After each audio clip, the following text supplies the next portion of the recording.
Now, this sobering report with ISIS reportedly expanding its arsenal to include chemical weapons. The Director of National Intelligence, James Clapper, telling a Senate committee this week the terror group has industrial chemicals like mustard gas in its possession. And he believes ISIS wants to use those chemicals to attack the U.S. CIA Director John Brennan telling 60 Minutes this weekend there is evidence that ISIS is already testing it. We have a number of instances where ISIL has used chemical munitions on the battlefield. Artillery shells? Sure. No. ISIS has access to chemical artillery shells? There are reports that ISIS has access to chemical precursors and munitions that they can use. Are there American assets on the ground right now hunting this down? The U.S. intelligence is actively involved in being a part of the effort to destroy ISIL and to get as much insight into what they have on the ground inside of Syria and Iraq. Unbelievable. Well, joining us now, Ambassador James Woolsey, the former director of the CIA and now the chairman of the Foundation for the Defense of Democracies and chancellor of the Institute of World Politics. Welcome, sir. It's really great to have you on the show today, particularly at a time when this report should really raise alarm bells, not only here in the U.S., but across the globe, that ISIS has its hands on chemical weapons and that there are further reports that it has set its sights to having attacks here in the U.S. and has infiltrated all of these refugee camps with their own operatives, ready to do damage in these countries in a very big way. Your reaction? Well, this went off the tracks, Uma, 4 or 5 years ago or so when President Obama drew his red line in the dirt and said to Assad in Syria, don't cross that, do not use chemical weapons against your population. Assad did, and we shrugged and turned the problem over to the Russians. And now the Russians are throwing their weight around in the Middle East as well as against Ukraine. ISIS has grown up in order to fill up the gap that was created by our twiddling our thumbs. And pretty much everybody is acquiring some type of access, near-term or longer-term, to relatively simple weapons of mass destruction, such as chemical weapons. We had best do something to ensure that Iran doesn't end up with a nuclear weapon, either from its friends in North Korea or otherwise, and move into that phase of weapons of mass destruction, because they could knock out our electric grid with an electromagnetic pulse burst.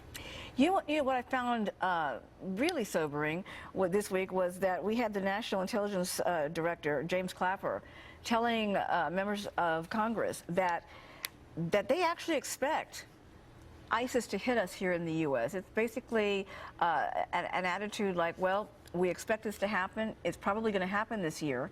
And that we do know that they are having machines that are capable of making false passports, so that they're giving these passports to their operatives to infiltrate these refugee camps so that they can come over here to the United States and other countries in Europe to wage their campaigns of terror. Did this surprise you? No, not really at all. I wish it had surprised me, but I think the problem is just getting worse all the time. By the combination of the refugee flow and the openness of our borders, things like the bad guys being able to manufacture their own passports. We have left a vacuum in the Middle East, and it's being filled in terrible, terrible ways. But the fact that our top intelligence officials are now going public and saying, we do expect there to be an incident in the United States, probably this year. Does that suggest to you that there's a resignation about this, or that our officials really hope to get a handle or get in front of this before this kind of tragedy happens here in the United States? I think most of them are trying to maybe give some oomph to the notion of, if you see something, say something. They're trying to tell the American population that we really do have a danger here, a serious one, a 9/11 type danger, manifested probably in some other way than an aircraft hijacking, but nonetheless extremely serious. And they're trying to get people to pay attention to it and not try to just wish it away. So I think we're a little slow in getting these types of news from the intelligence community, but better late than never.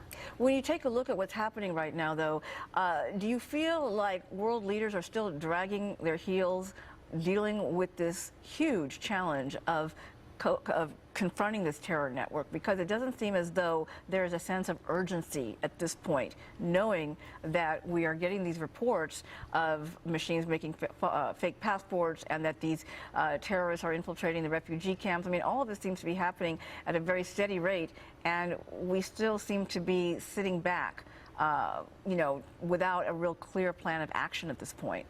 That seems to me to be the case as well. I think the problem is that those of us who lived through the Cold War, we had 45 years of dealing with the Soviets, and the Soviets were kind of an ideal enemy in a way. They were bureaucratic and kind of slow, and they had a lousy economy, and eventually, basically, we persevered and won.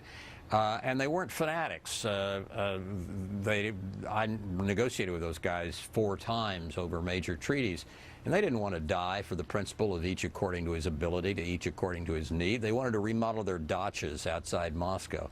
And we got used to that kind of an enemy, and that's not what we have now. In ISIS, we have theocratic, totalitarian, genocidal maniacs.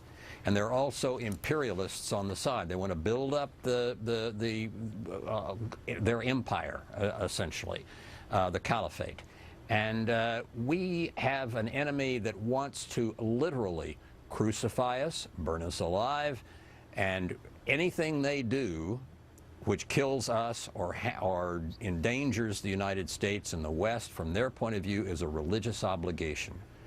And if they do it successfully, they will go to heaven and we will go to hell, and that's what they want. It's a very different kind of situation than we had in what I almost sometimes call the good old Cold War. Wow. Ambassador James Woolsey, thank you so much for joining us today. Really appreciate it. Good to be with you, Emma. Yeah.